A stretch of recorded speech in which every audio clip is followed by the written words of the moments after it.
Hello everyone, and welcome to another episode of the Daily Gwei Refuel, where I recap the latest news in the Ethereum ecosystem. I'm your host, Anthony Sassano, and today's the 15th of August, 2023. Alright everyone, let's get into it. So we have some fresh news here about SBF today, actually from Meta Lawman, where he says there is a new SBF indictment. The indictment alleges that SBF lobbied members of Congress and other high-level government officials to promote cryptocurrency regulation that would favor his business and personal interests. Now, of course, this is nothing new to us. We already knew that this was the case. SBF had made multiple donations to the Democratic Party in the US, and that he had also donated, I think, $5 or $10 million, or was like the second biggest donor to Joe Biden's presidential campaign when he was running for president there. So this is not new news, but what's interesting about this is that this may make Gary Gensler a witness, which means SBF's lawyers would be able to cross-examine Gensler under oath at trial. Now, Gary Gensler was also very close, or at least it appeared like he was very close and buddy-buddy with SBF before obviously FTX fell apart there, and there's been numerous kind of discussions about this, as you've probably seen, and I've gone over it on the refill before, but I felt this was interesting because if this does happen and then Gensler has to basically be examined under oath, there could be some juicy stuff that comes out of that. Now, I mean, who knows if this is going to materialize, and who knows how long until this happens. Maybe Gensler isn't even like the SEC chair at that point, and no one cares anymore, because realistically, no one's going to care about Gensler once he's not the SEC chair anymore. We're not even going to talk about him, really. I mean, unless he goes to some other high-level position which gives him, I guess, some influence, or even, just a lot of influence over crypto. I don't think people in crypto are going to be interested in talking about him anymore there. But yeah, just something interesting that I wanted to put it on your radar. You can go check out the Meta Lawman's tweet for yourself if you would like. There's a few replies and stuff in there as well as a link to the actual indictment here from Eleanor Terret. All right, so I put out a friendly reminder today because I've been seeing a bunch of, I don't know if I'd call it FUD, but discussions around running Ethereum nodes, running Ethereum validators, and what that requires and stuff like that. Well, you guys know that I run a bunch of different Ethereum nodes and validators at home, all on my own infrastructure, on my own hardware. I manage it all myself. It's all self-custodied, everything like that. And one of those devices is the Proteus device, which is made by Joe from the Rocket Pool community, by his company Mercadian Systems here. Now, what this is basically a Rock 5B Model B board, which I've talked about before. It's a low-powered device that is similar to a Raspberry Pi, and that is inside this 3D printed case that obviously is themed as the Daily Gwei here, with an orange color to it, obviously to represent Rocket Pool there, which is all well and good. But on this device, I actually run a full Ethereum node. I'm currently running Geth on this device with Lighthouse, I believe, or it might be Nimbus. I get confused because I'm running like so many different clients across my infrastructure. I often forget which ones are running on which infrastructure, but I'm pretty sure it's actually Geth Nimbus on this one. I'm going to switch Geth to Nethermind, but I was going to do that, but now that Geth is such a low kind of percentage of the client diversity as opposed to what it was, I'm under no kind of like rush to change, and it seems to be working all well and good, so I've left it like that. But yeah, in the actual housing here is just that Rock 5B board, which with a 2 terabyte solid state drive, which you can easily get for less than $500. So that's your hardware setup cost there. That's it to run a full node or a full node with validators. You can run either or. Now, there was a few tweets in reply to this basically saying, yeah, okay, the hardware cost is low, but then the capital requirement's so high because you need 32 ETH to stake. Okay, that might be true on the surface, but there's a lot of nuance to this. And I replied to my tweet and I said, you don't need 32 ETH or really any ETH to run a full node. Running a full node is completely free. Anyone can do it on pretty much like any hardware, really. I mean, there's some even lower powered hardware than this that you can run a full node on, and it's all well and good from there. So you don't need ETH to do that. You only need 32 ETH if you want to run a completely solo validator. And I mean like completely solo. You do it all on your own. You're running all the software yourself, and there's no kind of like fees being charged for you to do that or anything like that. You're a completely self-sovereign solo validator. But you can run a validator with less than 32 ETH, and you can do that by using services like Rocket Pool. Obviously, Rocket Pool has their smart node stack. A lot of you will know about this stack. You install that. You can install that on this device. This device actually comes preloaded with the Rocket Pool smart node stack. I re-imaged mine, so mine is just solo validators because I'm actually using this for the ETH that is part of my retirement account to stake that ETH. But it does come preloaded with Rocket Pool software, and then you only need 8 ETH plus I believe 2.4 ETH worth of RPL in order to spin up a mini pool. So in total, it will be around 10.4 ETH, but that's the minimum you need to stake with Rocket Pool and to become a node operator, a solo validator with that amount of ETH there. Now, there are also, as I've discussed a lot of times in the refill before, plenty of other solutions coming out that will allow people to solo stake with very little ETH. Some as low as a 2 ETH requirement. I know that Puffer Finance wants to do it with a 2 ETH requirements, but I haven't looked into, or they haven't published how they're going to achieve that yet. So obviously, take that with a grain of salt. But also, the Rocket Pool service wants to reduce from 8 ETH to 4 ETH to 2 ETH. It was at 16 ETH, then it got reduced to 8 ETH. In the future, they want to go from 4 ETH to 2 ETH, and maybe even beyond that. But also, on top of that, technologies like DVT or distributed validator technology will allow for something called squad staking, which is what I've talked about in the past, which in theory means the requirement could be as low as you want for the ETH requirement. So essentially, if you're solo staking or if you're squad staking with like 32 other people, just in theory, you could each put 1 ETH into the DVT contract and then run the software yourself. So you essentially have 1 ETH as being the requirement here. And you can go lower than that, obviously. And there's different kind of solutions like Stakewise V3 as well that's going to be having pools and things like that. There's going to be mega pools in Rocket Pool. There's going to be all these different kind of ways of staking ETH. But the point of my tweet was that on this very low-powered device, it was really about running a full node. It wasn't just about running validators, because validators are very lightweight. It's the full node that is the heaviest part of the chain here. Validators are extremely lightweight. Adding more validators doesn't really increase hardware requirements unless you're running like thousands of the things. I think that there's actually a Rocket Pool node operator that's running hundreds of mini pools on a device similar to this as well. So, but what does go up by adding more validators is bandwidth. So if you are limited bandwidth-wise, if you have kind of like a crappy upload speed, or maybe you have a bandwidth limit and you don't have unlimited data, then it will affect that. But other than that, the hardware requirement stays the same. Now, for Ethereum full node, as I said, it doesn't require any ETH to run a full node, and you can run it, and you can run it just fine by using a device like this. Now, finally, on this note, someone asked, what's the benefits of running your own Ethereum full node? Obviously, you don't get paid for running an Ethereum full node. You only get paid for running a validator, right? You only get rewards for running a validator. But even though there's no direct monetary incentives, there are a few soft incentives for running a full node. You can relay your own transactions instead of using a third-party RPC. So instead of using Infura or some other third-party RPC in your wallet software, you can use your own node, right? And that obviously gives you better guarantees around censorship resistance and things like that, and means that if an RPC becomes overloaded, then your one's not going to be overloaded because you're the only one that's using it. So the third-party RPCs may become overloaded, but you'll always be able to relay your transaction because you're using your own. You can verify the state of the chain for yourself. Obviously, very important if you want to make sure that you are on the right chain, that you basically have a copy of the chain, and in doing so, you help the overall decentralization of the Ethereum network because there's more replicas or copies of the Ethereum chain out there, and there's more decentralization because of that. So yeah, hopefully that breaks that all down for you guys.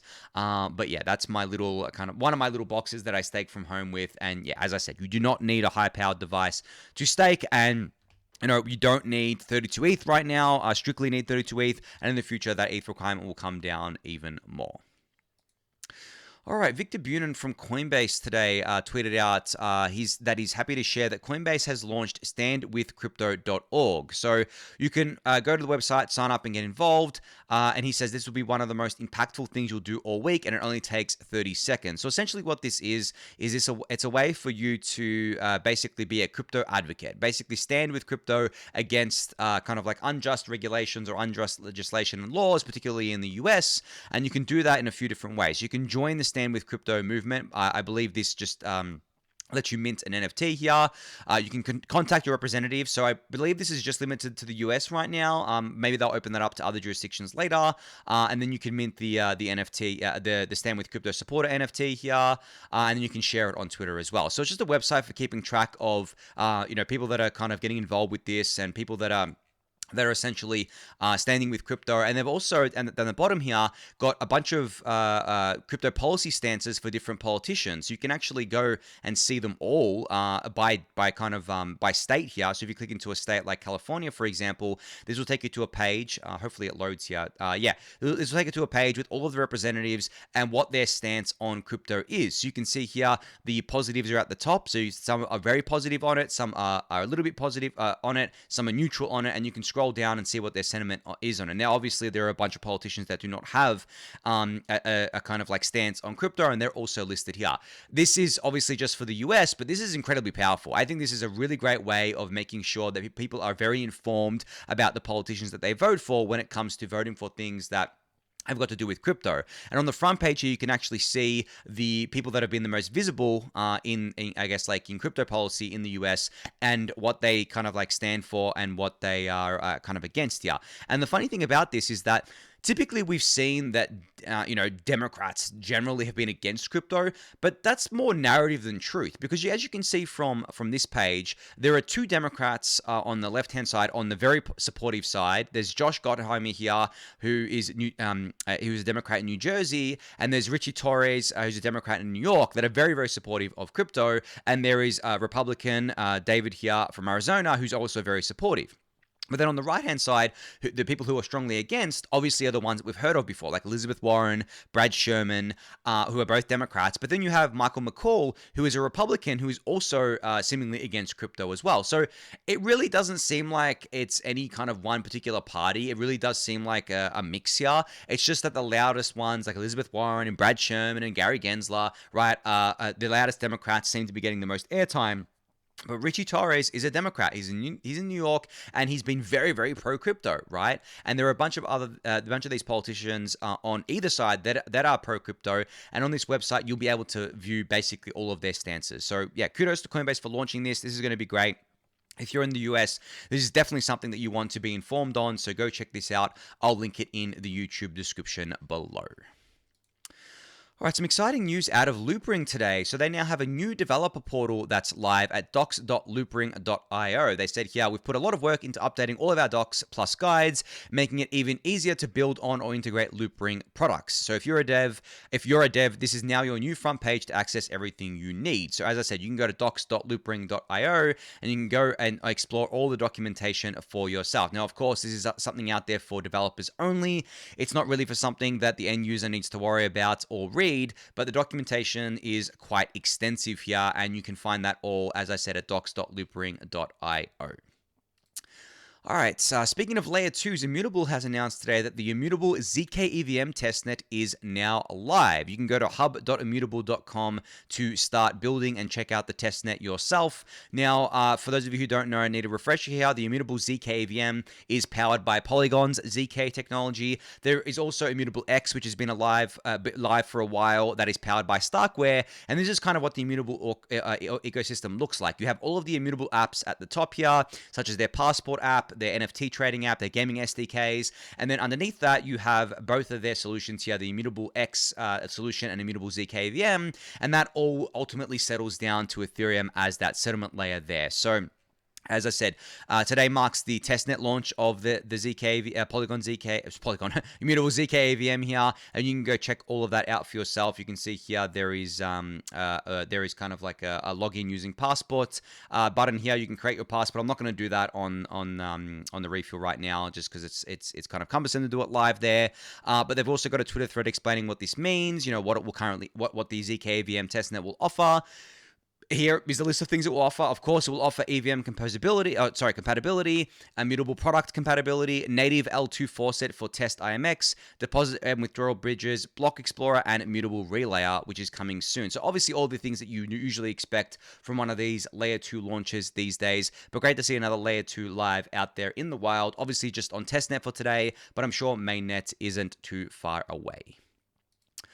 All right, so Fi has announced their Hyper Ethereum quest today. So they say here, beyond excited to launch Hyper Ethereum quests. This new collection is super high level, but you're gonna make it if you are a genuine Ethereum enthusiast. So you can go check this Twitter thread out for yourself. But basically, it's a bunch of new criteria that you can fulfill in order to earn a bunch of new items within the Fi ecosystem here that you can check out, as I said, in the Twitter thread. Now there is one that you can get of me. So there's actually one here. You can see me in the little kind of spaceship here, or in the little like private jet here. You got my little face there with the hat on. Now to get this one is actually pretty tricky. You have to have spent 1,000 Gwei on gas in a single transaction. Now the reason why that's tricky is because how many of us have actually spent 1,000 Gwei on a transaction? That is a huge gas fee right there. And typically you only see people spending that much if they're like an MEV bot or something like that, right? So I'm sure this is going to be a very rare kind of like item or NFT to have within the Fi ecosystem here. I mean, I'm pretty sure I'm not even eligible for this. I think the highest gas that I've paid is maybe 500 or 600. So I'm eligible for the little dotty flyer here, but I'm definitely not eligible for this. And I guess I could put it through a transaction right at 1,000 Gwei. Actually, no, I probably can't now. Because base fee is a lot lower now, and that would actually. I wonder how I could do that. I wonder if I would have to kind of like offer it, and then if someone would take it, it's kind of insane to do because the gas fee would be really, really high. I mean, the dollar value alone would be massive, and maybe it's worth it just to get that NFT because it's me. But yeah, anyway, if there's not, as I said, there's not just that one, and there are easier ones to get as well. There is these ones that you can get like the hypersonic and supersonic bat. You can execute transactions for 1 Gwei, 5 Gwei, and 10 Gwei, which I'm sure we've all done at this stage. And then there's obviously other ones here as well that you can check out, which I'll link in the YouTube description below. But exciting new items for the Fi ecosystem here that you can check out. And there's also a bunch of final quests here, which I guess like you can execute 2,000 transactions to get this, I guess, like ether themed spaceship. I'm pretty sure I've done 2,000 transactions on multiple addresses, so I'm gonna go see if I can claim that after I finish recording this episode. But yeah, you can go check this out for yourself. I'll link it in the YouTube description below. All right, so some exciting news out of Gitcoin today, as well as some drama, which I'm going to get into in a sec. But the exciting news is that Gitcoin Grants Round 18 is now live. Now, I believe there is $1 million worth of matching funds up for grabs. So you can go support all of your favorite projects here and get them funded. It's live until August 29th, so a couple of weeks here. You can go to grants.gitcoin.co to get started. Now, Gitcoin Grants is currently live on the OP mainnet as well as the public goods network. So yeah, you can donate using ETH or DAI and Optimism and ETH on the public goods network here. So you can bridge into either of those things and get started with Gitcoin Grants Round 18. So you can go check that out for yourself. Make sure to donate. You have 2 weeks to do so. All right, now on to the drama from Gitcoin today. Now, I'm sure a lot of you saw this, but I think I need to dive into this and give my take here because it kind of caught me by surprise. But first, I want to give some context here around what Gitcoin is today. So when you think of Gitcoin, you think of this monolith, right? You think of this monolithic brand that has been around for quite a while, that has existed as kind of like one entity that essentially funded things like the Gitcoin Grants that ran things like the Gitcoin Grants matching rounds and other similar products to that. But the way Gitcoin exists today is that there's actually kind of 3 different prongs to Gitcoin. There is the DAO, because Gitcoin is now a DAO. There are the DAO contributors themselves. Then there are work streams within that DAO, and this one that kind of like had this announcement today, which I'll get to in a sec, is the public goods funding work stream, which runs the featured rounds, right? Which runs the featured rounds for things within Gitcoin. And then there are the products that are credibly neutral protocols. So you can basically fork Gitcoin if you want and create your own version. So the reason why there was a lot of drama around this today is because Gitcoin announced that they're partnering with Shell. Now, Shell, yes, you heard that right. Shell, the oil company. Not Shell as in like the Linux shell or something like that, right? No. Not Shell as in the literal kind of seashells. No. They're partnering with Shell, the literal oil company. The one that pretty much like everyone hates because they've been doing bad things for many decades now and destroying the planet and all that sort of stuff there.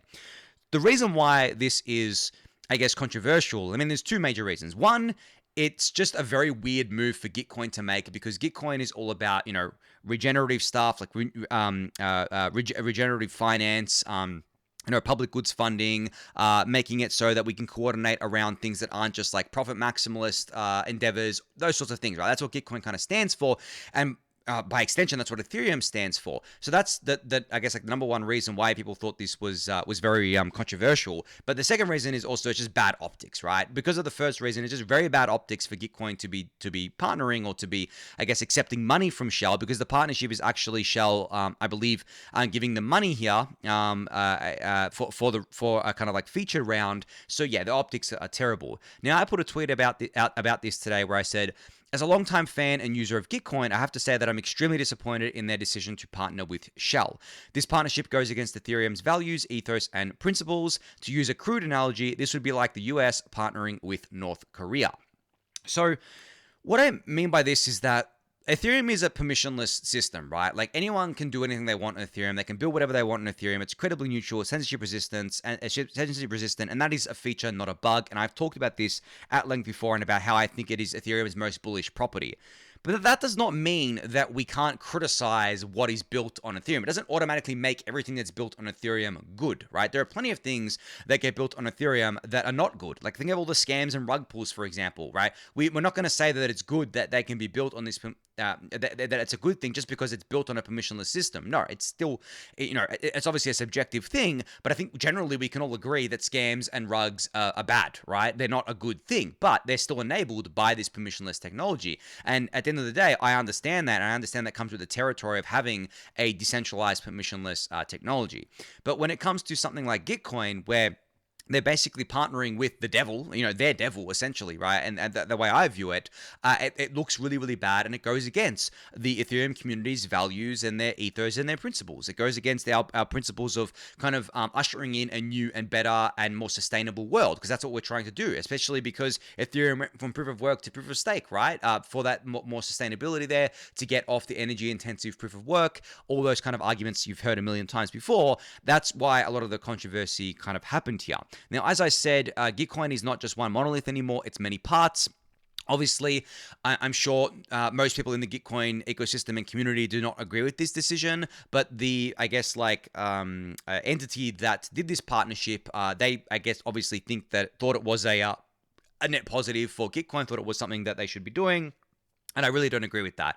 And for those of the people out there who aren't familiar with why, I guess, generally there is a disdain or dislike for Shell, outside of the fact that they obviously are a huge polluter of the planet, right? And I understand the arguments that, okay, they're a huge polluter, but everyone uses gas and oil. And yeah, sure they do. I mean, I drive a gas-powered car, of course, obviously, right? But I think that doesn't detract from the arguments against them, right? Because not only are they that obviously massive multinational corporation that is a profit maximalist corporation, that is harming the planet, but for decades, there is proof, there's literal evidence that they've funded misinformation and disinformation campaigns against efforts to actually move us towards more renewable energy, more sustainable energy, in order to reduce or, I guess, reverse the harmful effects of oil and gas, right?